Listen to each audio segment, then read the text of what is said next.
shake it up because I am a little drowsy today. Mhm. All right. Jimmy. Okay. Cha-ching. Yeah, somebody just got your chain. Yeah, I Oh, like that. I I like like the the cha-ching. sound. I could come on YouTube with the cha-chings now. I like that. All right, and we are live. Hello, hello, hello, everyone, and welcome to Midweek Mindset. My name is Michelle Nantua, co-owner of Harmony's Divine Design, where I work alongside the amazing T Weaver at Harmony's Divine Design. We work with new and seasoned entrepreneurs, helping you guys get out of that stuck place. So we do that by offering one-on-one business coaching, online classes, and products and services to help streamline your workflow. And of course, Midweek Mindset is a Midweek Mindset without my amazing co-host, Miss Kimberly James. Kim. Hey, good afternoon, everybody. My name is Kimberly James. I am the owner of Josie May, and my clients pay me to bring their vision to life. I empower them through creativity, mindset transformation, and personal growth by offering digital and physical products that reflect our unique style, craft workshops to spark your creativity, 30-day challenges to expand your mind, and one-on-one coaching to help you achieve your goals. Hello, everybody. So, today is, of course, the first Wednesday in September, and that means we are kicking off a whole new theme for this month. Now, I'm going to prepare y'all. This theme is going to get you thinking because we are going to be talking about owning our worth around unworthy people, right? So that is a very strong topic within itself. And the reason that I came up with this topic is because so many times, we make ourselves small in certain situations. We do not completely exhibit our true self because we feel that we owe it to somebody or we should conform or be a certain way, right? In order to make things work or just be smooth in the environment that we're in. So, as that's the overarching theme, today we're going to take a deep dive in talking about recognizing energy drainers and value builders and identifying exactly who these individuals are in your life. Because let's be honest, sometimes it can be family, friends, or even colleagues that are around us that may not necessarily see our true worth and our true value, right? Now, it's not their responsibility to do so, but it is our responsibility to walk in our light no matter what room or situation that we're in. So, I do have a presentation, nothing too long, and I'm going to share my screen and we can go ahead and get started. And welcome, welcome, welcome everyone that just joined. Always beautiful to see y'all.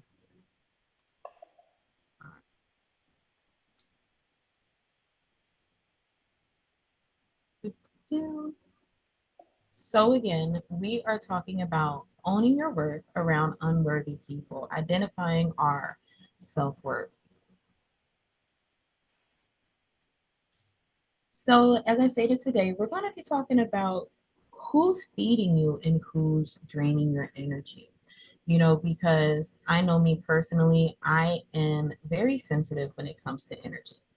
And by me being sensitive to energy, that means I do not allow for everyone to necessarily be in my space, right? I kind of have like a security guard at my door of who's allowed access and who's not allowed access. And the main reason I do that is because I want to make sure that the individuals that I surround myself with are genuine individuals. These are people that are going to be feeding love and light into me, and I can do the same. There's no hidden agenda, there's no uh, their own circumstances that they want. It's just a genuine connection. And today we're going to talk a little bit more about that. So, the first topic that we're going to discuss is energy drainers, those individuals that kind of feel like vampires, so to speak, around you. And the way that you can identify these individuals is, for one, they minimize your success. So instead of congratulating you when you have a win or an achievement, they downplay it. So it might seem something along the line of, oh, that's great, but oh, that's not a big deal. They minimize exactly what your accomplishment is.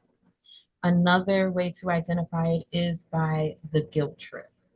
So I know I have a few people in my family personally, they were really good on the guilt trips. One in particular was my grandma. She was good on giving a guilt trip for you.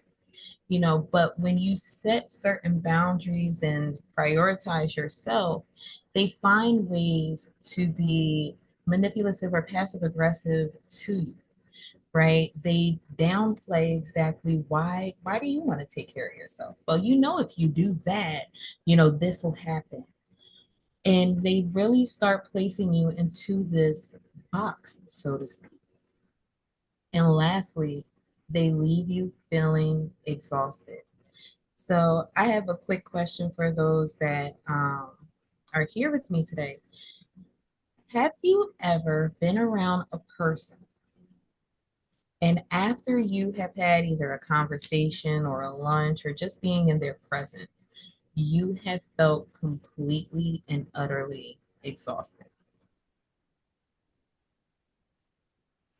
Yes, ma'am. Those Yeah, individuals are those energy drainers that I'm talking about, right? absolutely. You can be around these individuals and you know because that is a response that you've had before in the past being around this person. You kind of got to mentally prepare yourself to deal with that interaction, right? So for me, it was in the workplace. I would have to mentally gear myself up to deal with certain individuals that I worked with because I knew that if I was going to have a meeting with that particular person that day, or if I was going to have some type of sit down or interactive, it was going to drain my energy. And sometimes these individuals don't even really know that they're doing it, but the way that our body responds, it gets exhausted. It leaves you feeling like, okay, I need a nap. And if anybody knows me, I'm a big advocate on that. Right? And the reason I'm that way is again because I'm sensitive to energy. So when I am around someone, say with high energy, and I'm usually pretty mellow, typically I have to take a moment to just reset myself. But in this instance, when someone is draining your energy, it can really be burdensome on you. Okay. So what does the flip side of an energy drainer look like? Well, for one, they're value builders. These are people that are genuinely there to cheer you on, to show up in your corner. You can be doing a happy dance and they may not even know why you're doing a happy dance. But just because they see that joy glowing on your face, they're like, okay, well, I'm gonna go ahead and do it with you. Like, what? Okay, and then ask, well, what we celebrating, right?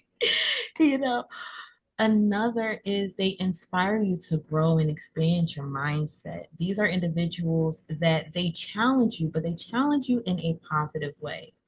One group of individuals that I personally know that have challenged me and helped me grow substantially is my AI Fusion family, right? With any person that I sit down and talk to within that group, I know, hey, listen, they'll tell me like it is, they'll deliver it with love, but then it'll be like, okay, let's get ourselves together now. What we gonna do next? And you need those individuals where they're going to provide you that space. But not only are they providing you that space, they're providing you that that energy to inspire you to do better, be better, a better version of you. Because in a value builder's mindset, when you win, they win, and vice versa. It's a joint effort in your growth and becoming who you are. Lastly, a value builder, they make you feel seen, safe, and supported. Again, that's being able to provide that space. So, whether it's in AI Fusion or with Timeless Vision, I know there's individuals there that, say, for instance, I'm having a bad day and I just need someone just to talk to. I might not even want to talk about exactly what's going on, but I just need to have a conversation. Well, I know Kim, Dean, Rosie, Lena, Kristen. I mean, there's a whole list of individuals that I know if I needed to have a deep conversation, we could provide that space for each other and support one another to get through it. Okay. So when it comes to those value builders, think of these individuals in your life that sets that stage for you, so to speak, who genuinely just wants to celebrate you and watch you win. That inspires you to grow and be better and bigger than what you were before the conversation started.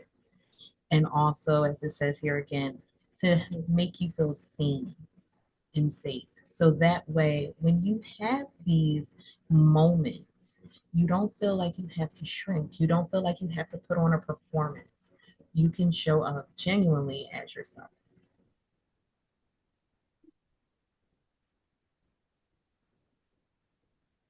So there's a journal prompt here.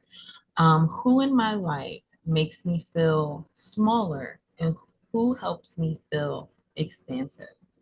And sometimes we have to do what I call, a circle audit. We have to look at the individuals that we surround ourselves with and really assess those relationships. I believe it may have been on one of Dean's lives or another live that I was listening to, but someone was mentioning that they put their friends on an annual review, meaning meaning, how did we show up for each other? What was our relationship looking like? Is this a relationship that I can grow with, or is this something that has become stale at the moment? And if it's become stale, it's okay, well, I'm going to have to release you. It's not saying that I'm mad at you, I'm angry at you. It's just where my path is going. We may no longer be aligned anymore. So, with all due respect, I'm going to let you go ahead and be you, and I'm going to continue on what it is I need to do. But when I heard them talk about a friend audit, it really made me think because there's a lot of times we hold on to certain relationships just for the sake of holding on to a relationship, because we may have had history, because of time. But really and truly, if that relationship is not nourishing you, is there really a reason to hold on to it so tightly, right? So I'm going to go ahead and stop my share on YouTube because I wanted to have a little bit more of a conversation, and I know this is a topic that could get a little personal. Um, but I wanted to ask you guys, if you were to sit here and do quote unquote a family audit, what would change about you? So that is my question. But yeah. I'll tell you this. I don't know about family audit because my family's small as heck, but I can tell you about a friend audit. And when you let that dead weight go sometimes, you don't even realize you're carrying around this dead weight until it's gone. And when it's gone, oh my gosh, I can breathe again. Why was I so having anxiety attack? And this wasn't even my trash to carry around. So yes, I like the idea of having a friend audit. and vice versa. If somebody thinks I'm dead weight, please let me know if I can keep on going. Don't have me hanging around just because, oh, I know you. No, if I'm not doing anything for you, if I'm not lifting you up, if I'm not having those conversations that friends are supposed to have and things friends are supposed to do, please let me go because you're no longer my cup of tea or I'm no longer yours.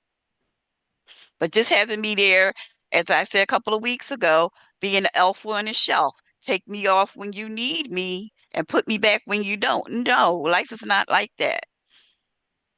And you get mad when I tell you I'm no longer your elf. So, yeah, that's all I got to say.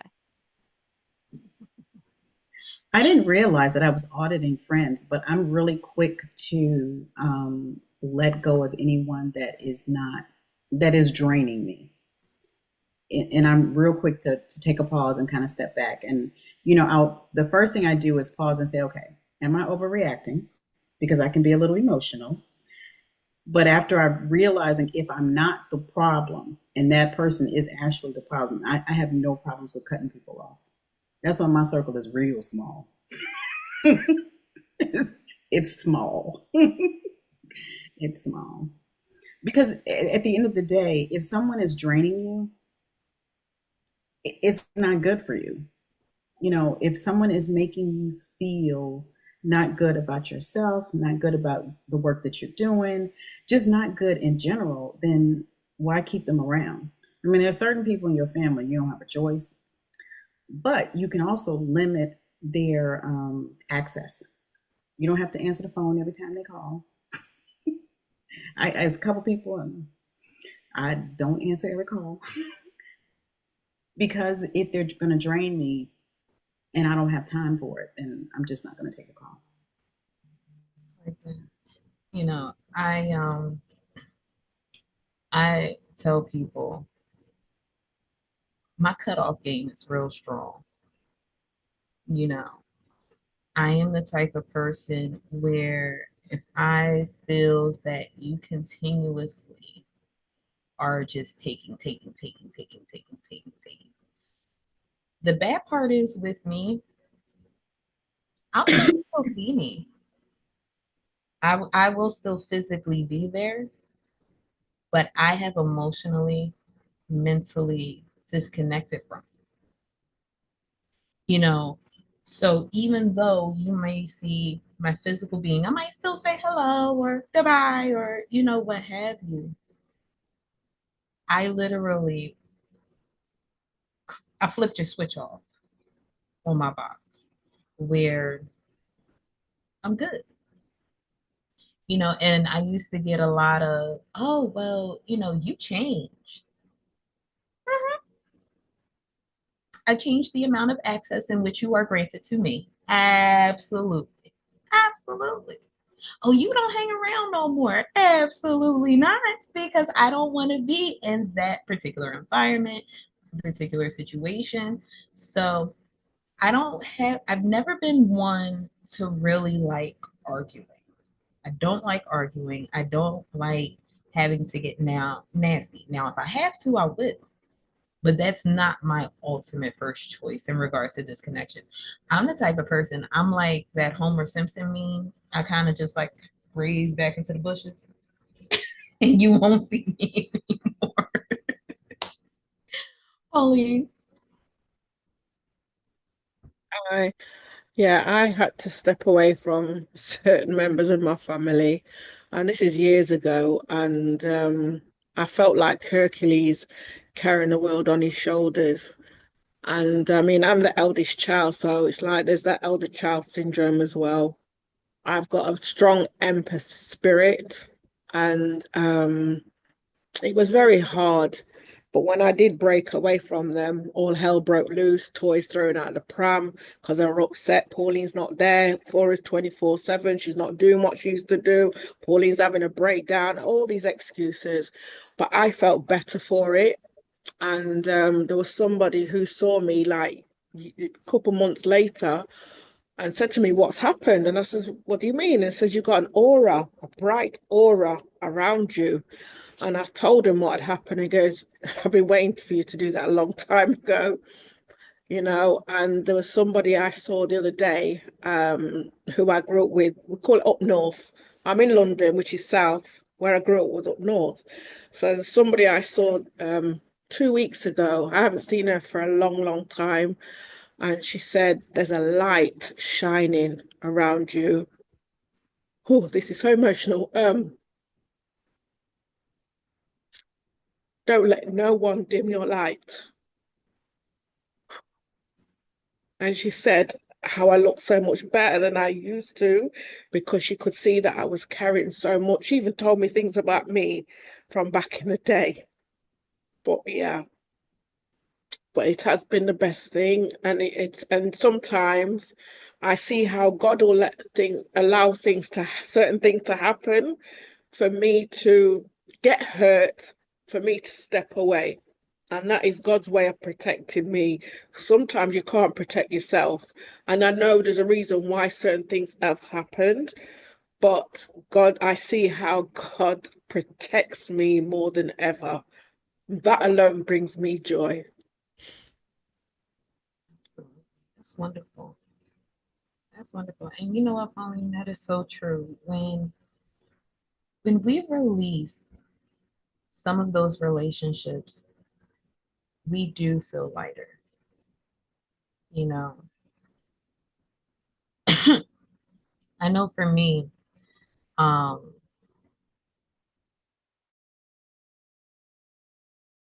as and with these particular friends, we used to put on, right? Like we used to have real big holidays and the whole 9 yards. And I remember the very, I would say the second holiday after the disconnect and everything like that. This was after my father had transitioned. And we were a guest at someone else's house that year. And I remember looking at my mom. And I said, you know what? She said, what, Cheryl? I said, it feels really good to be company. It feels good to not have to do all the things, the pompous circumstances and all.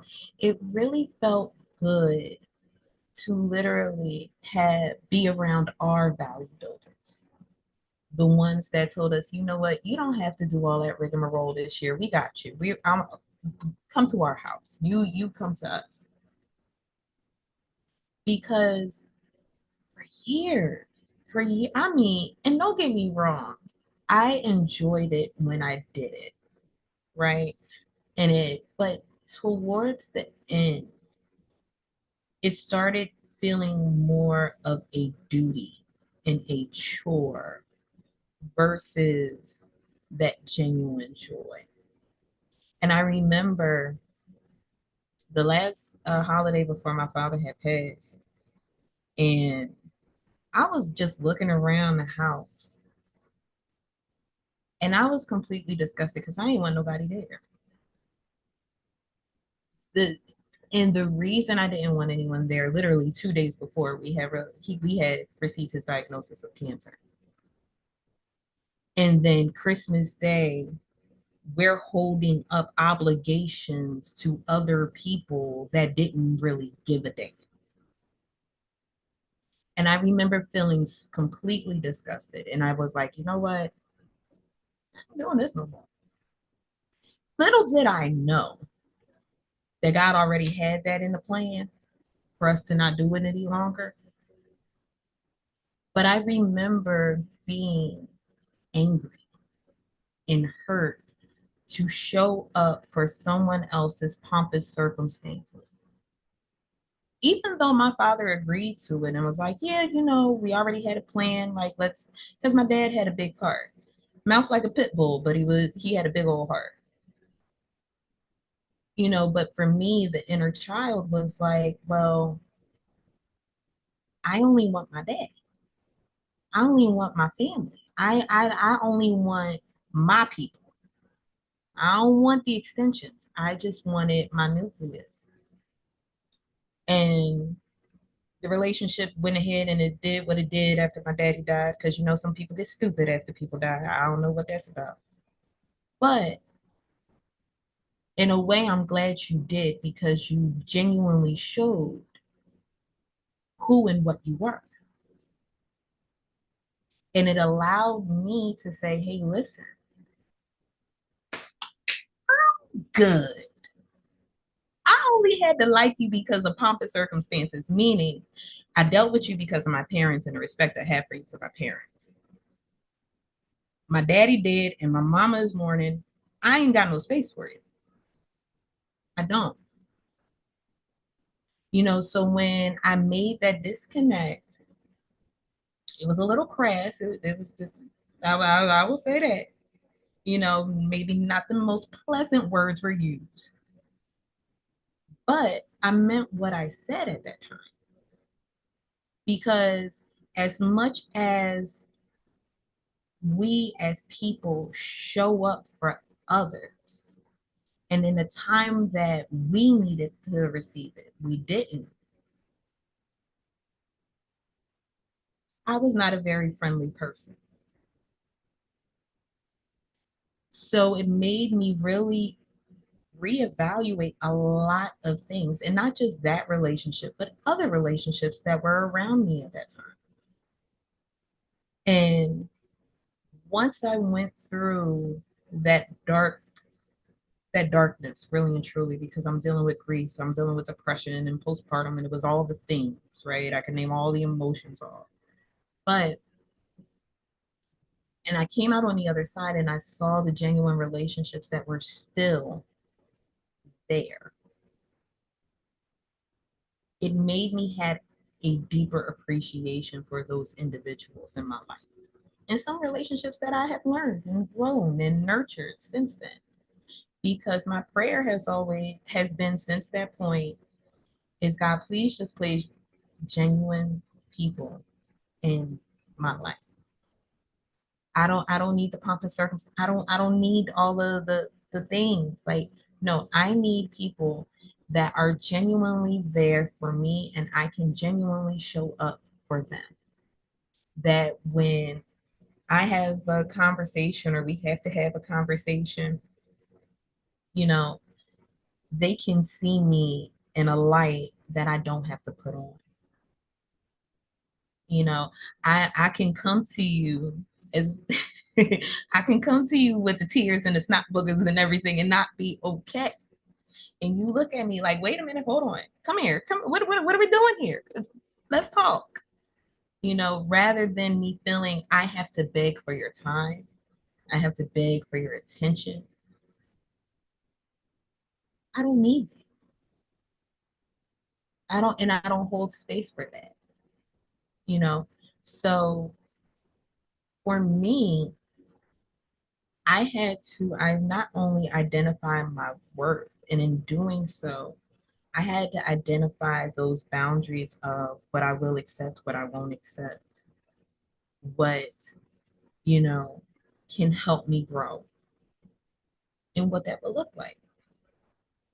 And sometimes when we release those relationships, we really do start over within ourselves because we're reframing certain concepts.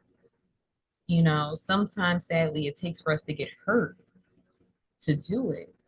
But if you were to sit down and really assess those around you, it's always been there. Certain behaviors they've shown has always been there, but you've allowed it, you've accepted certain things.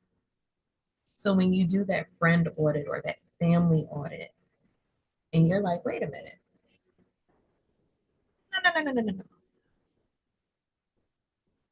You're going to start moving different. Like Pauline said, that light started shining within her. Her aura started beaming because that weight's not on you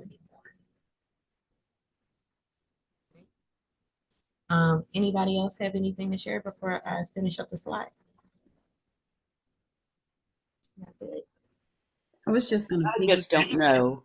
Go I, ahead. I just need to be real honest and tell you my head has been exploding ever since I heard you bring up the topic. I am, what I want to say, I think, all of my life been an auditor of people. I don't know where it came from. I don't, it's just that I am constantly, my one daughter says, Mom, she said, it's just like when you walk in the room, I can almost hear the Geiger counter. Of just see, like, what's going on here? What's going on there? What's going on there? And my relationships have benefited and suffered because of my auditing skills. But first of all, I had to find out before I really started dealing with the people and how I relate to people, I had to find out what God, which God was taking care of me. Because being raised this way, being raised that way, being around different people and their religions and their lives, there was a whole lot of gods that were introduced to me. The one that was the one God, only then was the one that was going to, if I didn't have if I had a mortal sin, I was going to hell.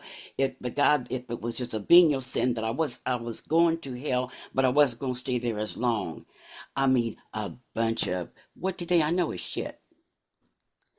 But once I found a God that I trusted, the one that I knew created me and loved me and cared for me, then things started being easier because he allowed different people to come into my life so I could get a better understanding. I was raised a caretaker, but not a caretaker that I thought I had to take care of everybody, but that we had to look out. And as black children, we did have to look out. You know, I was the first one to go to the Catholic school. So therefore, I made sure that, I knew what my sisters were going to do.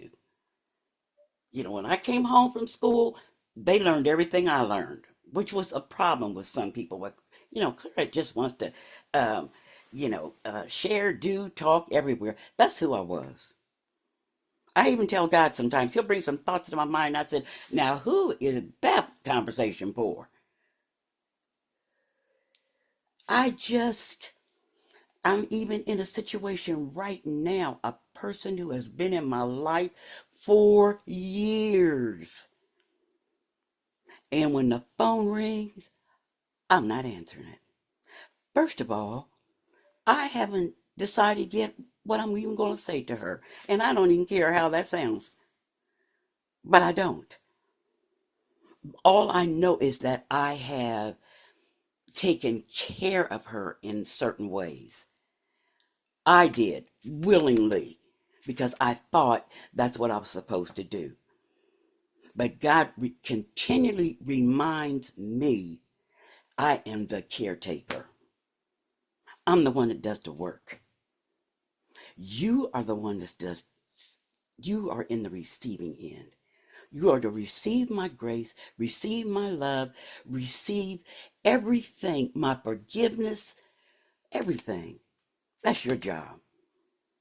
I didn't put you into action. You put yourself into action because you thought this was required in order to have this, that, and the other.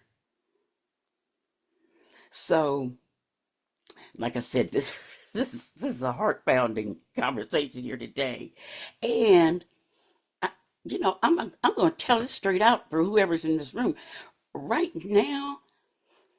I'm having a real hard time